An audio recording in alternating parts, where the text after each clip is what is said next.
for MMA UK, joined to my right by Keir Harvie, in new surroundings. How you doing, Keir? Yeah, fine, how are you? I'm very well. So obviously we're sitting down tonight to chat about your upcoming fight in March against Ian Postlethwaite. Before we obviously talk about the fight, we are in different surroundings. We're at a higher level at the moment, so you've made a big change, moved from headhunters to higher level. So just tell us a wee bit about what made you change gyms. Just kind of, just for I think just for the best of my future and Mark's future, we're just headhunters. Obviously, I was there a long time, and I obviously loved being out of that gym. It's close to my home, whatever, but it never had the consistent guys in. You know, I had my grappling coach Roddy. He dropped down to less time coaching. Things weren't clicking, and it was a struggle getting good training leading up to my pro debut. That's why we were going out more often, and then we just decided we'd see what other places are like. We'd been at the Hit Squad, and we thought, you know, we'll come through here and we'll see what it's like. I came through, and then my eyes were just kind of opened. I was like, it's just a different standard. And the grappling, especially, I was getting severely out grappled to start off with, and so many purple belts and whatnot, and then so we just kind of made the decision.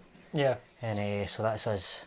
I'd say pretty much officially. Yeah, I mean, with this team here full time now. Yeah, so obviously you've got settling in period, and that is, I suppose, an important thing. You're talking about the grappling, so that was a bit of an eye opener coming in, and then guys are sort of you're getting submitted and tapped, and maybe showing areas that you need to work on. Just all the guys in as well. You can come in, and there's 20 guys on the mat. There's 4 or 5 pro guys. There's however many amateur. You know, there's a lot of time in headhunters. It'd be me and Mark. Maybe some beginners, and even if we did have guys in, it was guys that were nice, whatever, but that we could really just get the better of. If me and Mark decided we ought to just, you know, it was hard to really, especially Mark, because Mark could get the better of me and give me good work, but then I couldn't always, you know, you need to be getting beat in training. To push yourself, you need to be getting beat, and I'm getting beat here, and that's why I'm happy with the move. Yeah, and obviously then you're going to be going through your first camp here, leading up to the fight against Ian Postlethwaite.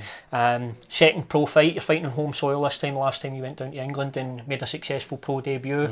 So you're looking forward to the fight, and obviously how much do you know about Ian as well? I know obviously a good bit about Ian, and yeah, it was funny because you see a lot of this stuff, like people are saying like, "Whoa, what a matchup, great matchup, whatever." I never even thought too much. He wasn't even my original opponent. I was supposed to be fighting a boy from Ireland, and I'm not quite sure what happened with that. And then they came and they were like, "Look, Ian really wants on the card. He's willing to move up." And we were just like, perfect. It was just the fight offer came, and I'm trying to keep nice and active, especially now even with the new team. That came across, and we were just like, yeah, I never even thought too much about it. Yeah. So 2019, then obviously you've made that leap to pro. How many fights would you like to try and get in this year? Obviously remaining injury free. What's sort of in your head the plan for the year? How many times would you like to compete?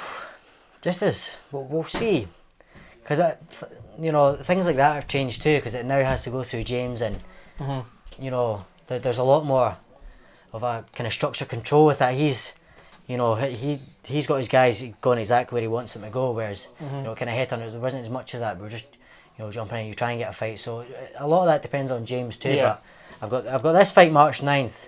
I've got another fight already lined up. I'm on made for the cage April 6th. Perfect. I'm trying to make a quick turnaround there. It's 4 weeks, so that's okay. And then we'll just see what's after that. I'm away on holiday in June. So if I can maybe squeeze one in before I go, or maybe just get one right after, we'll see. Obviously, it just depends how the training goes, how I feel, even the likes of like how weight cuts and stuff go. So just that, it'll depend, just rolling with the punches now. Something else we quickly spoke about off camera is with regards to the on top card, user a pro fight on the card.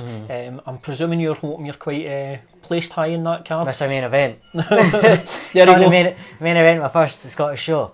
That's what I'm gunning for. Mr. Lake, you've heard it here, the Hunger's looking for a main event. Everyone's saying how great of a matchup it is, so let's stick it on the main event then. Absolutely, why not? Watch me shine. And just before we let you go as well, coming over to the new gym as well, is there a bit of an excitement about you leading up to the first fight? You've got your partners and all that. Is it sort of reinvigorating you as well? There's an excitement to it, but it's a different kind of pressure too. You know, you want to show that you know you belong, that you are, you know, the level you know you can be, and it's really like even as of recent, you still get some of the butterflies coming at the gym and whatnot, just because it's a new surrounding. But I just think I'm really going to flourish here. So Yeah. I'm really excited about my future. Anytime I think with this team and under James, there's only good things to come, I think. Perfect. Well, like we said, you're fighting March on top. Best of luck on the card and on the night. Thank you very much. Thanks very much, Keir, as always, mate.